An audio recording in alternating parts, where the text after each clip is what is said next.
news magazine et ça va information à solo.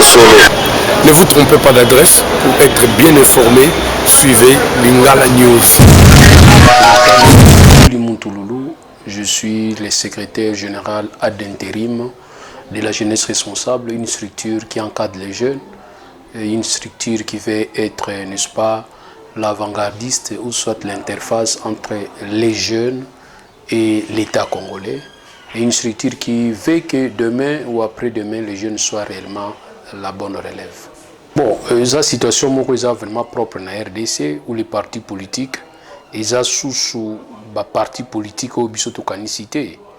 Les partis politiques tokanicité, or parti politique il y a l'isanga ya bateau basangani na makanisi, na tinete baïba ko conquérir pouvoir, na makanisi na bango.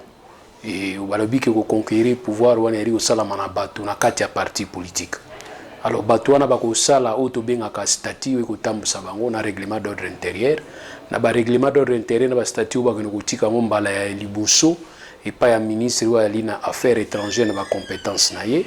Ce qui ministre a eu, il y a un débat qui parti wana et personnalité juridique à partir du dépôt où il y a au niveau ministre il y a intérieur. Alors soit déposer un ministre intérieur, c'est que modification dans l'union, il faut peser la déposer au niveau ministère intérieur. C'est-à-dire quoi? Si vous avez statut à Ambo, boutique Ango, na kati statut tu as ba membre fondateur, ba membre cofondateur. Parce que parti moko esala makana moto moko te. Parti faut ezala kaka na batu ebele.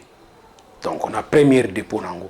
Alors bato wana ne ba kozwa décision ko sala ka to bengi ba assemblée générale élective extraordinaire, ba ko sala pe ba auto ba mso benga ba congrès, ba mso pe ba pesa ka pouvoir na auto bengi direction politique.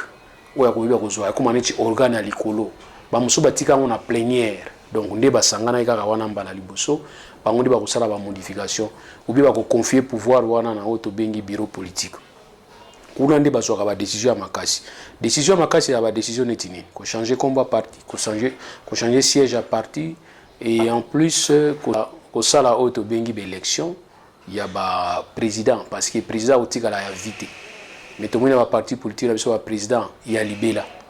Un parti politique, comme on est un pouvoir d'État, et comment on est un pouvoir moko, et comment pouvoir moko on est un royaume. Depuis Atikala Inakati, a commis à 69 présidents. Beaucoup en 89, il est président. En 99, il est président. En 2009, il est président. En 2029, il est président. Donc il y a un président à Libéla. Il y a un parti politique. Il y a un loge. Mais parti politique, il y a un candidature. Il y a une assemblée générale. Dans l'assemblée générale, il y a un PCI.